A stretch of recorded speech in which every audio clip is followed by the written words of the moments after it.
ভারতের হায়দ্রাবাদে ঘুরতে এলে এনটিআর গার্ডেন্স মিস করবেন না। শহরের মাঝখানে সবুজে ঘেরা এক মনোরম স্পট। এটা শুধু একটা পার্ক নয়, ছোটদের খেলাধুলা সহ পরিবার নিয়ে সময় কাটানোর জন্য পারফেক্ট একটা জায়গা।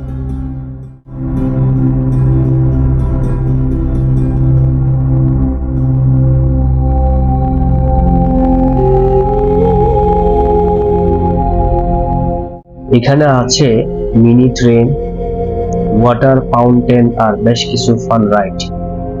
এই পার্কটি বানানো হয়েছে অন্ধ্রপ্রদেশের প্রাক্তন মুখ্যমন্ত্রী এনটিআর এর স্মৃতিতে।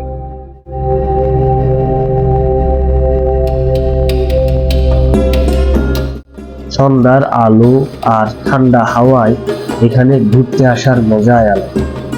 ভিডিওটি ভালো লাগলে লাইক, কমেন্ট, শেয়ার এবং অবশ্যই সাবস্ক্রাইব করবেন।